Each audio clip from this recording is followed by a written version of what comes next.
Hello parents, दोस्तों, क्या आपका बच्चा बोल नहीं रहा?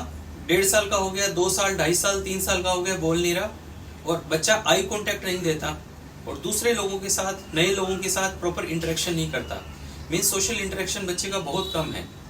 तो ऐसे के अंदर बच्चे को एक स्पेसिफिक प्रॉब्लम होती है जिसको ऑटिज्म स्पेक्ट्रम डिसऑर्डर कहते हैं, ASD बोलते हैं। तो ASD के ये 3 इंपॉर्टेंट फीचर्स होते हैं जो किसी बच्चे में हो सकते हैं, 1 या 2 भी हो सकते हैं, ज्यादा भी हो सकते हैं। तो ऑटिज्म स्पेक्ट्रम डिसऑर्डर क्या होती है? ये एक तरह की न्यूरो डेवलपमेंटल डिसऑर्डर है। इसके अंदर कुछ अर्ली साइंस होते हैं जो आपको पहचानने होते हैं, जिससे कि आप बच्चे को अर्ली ट्रीटमेंट इंटरवेंशन कर सकें। तो ऐसे के अंदर क्या होगा, बच्चा जो है आपका आई कांटेक्ट नहीं देगा, उसका और लोगों के साथ सोशल इंटरेक्शन बहुत कम होगा और बच्चे की स्पीच बहुत पुअर होगी। बच्चा सोशली कम्युनिकेट अच्छा नहीं करेगा, वो किसी चीज की तरफ ऐसे पॉइंट नहीं करेगा कि उसको क्या चाहिए, और वो अकेला रहना पसंद करेगा। उसका एक स्पेसिफिक चीज में इंटरेस्ट होगा, जैसे कोई उसका अगर टॉय है, उसकी कोई फेवरेट चीज है, अगर उसको लेने की कोशिश करोगे तो बच्चा इरिटेट होगा, रोएगा। वो एक स्पेसिफिक पैटर्न के अंदर अपने टॉय अरेंज करेगा, उसका एक स्पेसिफिक शेड्यूल या रूटीन होगा। अगर वो डिस्टर्ब होगा तो बच्चा इरिटेट होगा। अगर बच्चे के अंदर ऐसे कोई सिम्टम्स आते हैं तो आपको खास करके ध्यान रखना है कि उसको कहीं ऑटिज्म स्पेक्ट्रम डिसऑर्डर तो नहीं है। ऐसे के अंदर आपको स्पेशलिस्ट के पास जाके इवेल्युएट कराना होता है, पर्टिकुलरली साइकोलॉजिस्ट या साइकेट्रिस्ट या फिर पीडियाट्रिशियन जो डॉक्टर होते हैं, वो इसके अंदर असेसमेंट करके उनके स्पेसिफिक टूल्स होते हैं, जैसे MCHAT टूल होता है, उससे जो है वो डायग्नोसिस बनाया जाता है कि बच्चे के अंदर एक्चुअल में ऑटिज्म स्पेक्ट्रम डिसऑर्डर है या नहीं है। क्योंकि इसके अंदर अर्ली इंटरवेंशन, अर्ली थेरेपी बहुत इंपॉर्टेंट होती है। इन बच्चों के अंदर हाइपर सेंसिटिविटी भी होती है, जैसे स्मेल के प्रति, टेस्ट, टच या फिर लाइट एंड साउंड के प्रति सेंसिटिविटी भी हो सकती है। तो इनके अंदर अर्ली आइडेंटिफिकेशन करने के बाद बच्चे की कुछ स्पेसिफिक टेस्ट किए जाते हैं। कई बार ये होता है कि बच्चे की हियरिंग में भी प्रॉब्लम होती है, तो बच्चे का हियरिंग इवेल्युएशन एज के अकॉर्डिंग किया जाता है। छोटे बच्चों के अंदर हियरिंग इवेल्युएशन के लिए बेरा टेस्ट किया जाता है, जो एक कंप्यूटराइज्ड टेस्ट होता है, जिसके अंदर बच्चे को स्लीप के अंदर यानी सुला के तकरीबन 1-1.5 घंटे का टेस्ट होता है। उसमें देखा जाता है कि बच्चे की हियरिंग ठीक है क्या। अगर बच्चे की हियरिंग ठीक होती है तो उसमें एक इंटेलिजेंट क्वेश्चन बच्चों के अंदर, जिसको सोशल क्वेश्चन बोला जाता है, उसका टेस्ट किया जाता है कि बच्चे का IQ लेवल कितना है।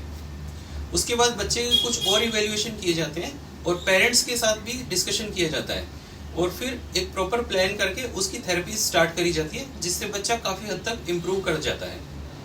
ऑटिज्म स्पेक्ट्रम डिसऑर्डर के अंदर एक बहुत बड़ी रेंज ऑफ डिजीज होती है, जिसके अंदर बच्चे अलग अलग तरह के सिम्टम दिखाते हैं। ज्यादातर केसेस जो है वो बहुत ही हल्के सिम्टम के होते हैं, जो बड़ी मुश्किल से पहचान में आते हैं। पहले इसको PDD-NOS की कैटेगरी के अंदर रखा जाता था, नॉट अदरवाइज स्पेसिफाइड के अंदर। आजकल इसको ऑटिज्म स्पेक्ट्रम डिसऑर्डर एक बड़ी कैटेगरी के अंदर कंबाइंड कर दिया गया है। तो इसके अंदर ट्रीटमेंट पॉइंट ऑफ व्यू से क्या ट्रीटमेंट होते हैं? कुछ ट्रीटमेंट होते हैं जैसे अप्लाइड बिहेवियर एनालिसिस होता है, जो कि गोल्ड स्टैंडर्ड ट्रीटमेंट है इसका। और इसके अलावा स्पीच एंड लैंग्वेज के लिए स्पीच थेरेपी होती है, और मोटर एंड सेंसरी इश्यूज के लिए ऑक्यूपेशनल थेरेपी की जाती है। उसके अलावा पेरेंट का सपोर्ट बहुत ज़्यादा इंपॉर्टेंट होता है। पेरेंटल गाइडेंस इसके अंदर बहुत इंपॉर्टेंट है कि बच्चे के साथ आपको कैसे डील करना है, यानी कि उसके अंदर पॉजिटिव रीइंफोर्समेंट का पार्ट ज़्यादा रखा जाता है।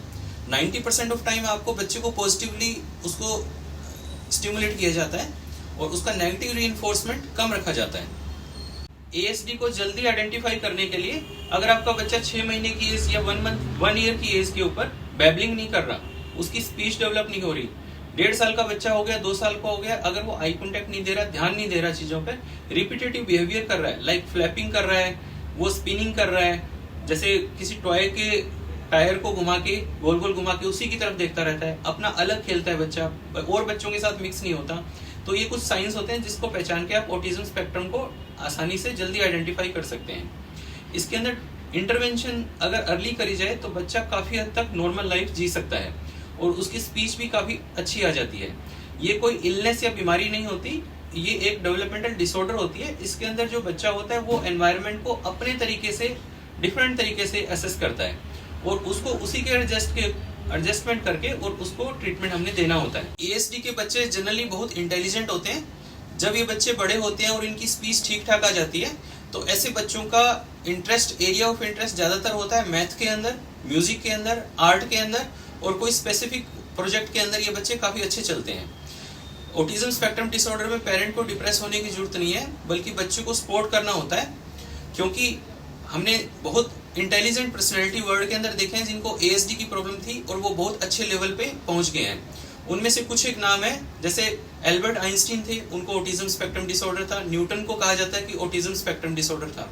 और कुछ पर्सनैलिटी जो अभी भी हैं उनको भी ऑटिज्म स्पेक्ट्रम, वो बड़े बिजनेसमैन बने हुए हैं, एंटरप्रेन्योर हैं।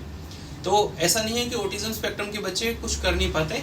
इन बच्चों का एरिया ऑफ इंटरेस्ट बहुत स्पेसिफिक होता है, अगर उस पर फोकस करा जाए तो बच्चा बहुत हाई लेवल पे पहुंच सकता है। कुछ पेरेंट्स का क्वेश्चन होता है कि ऑटिज्म स्पेक्ट्रम डिसऑर्डर क्यों होती है। इसका कई बार बहुत केसेस के अंदर कारण पता नहीं होता।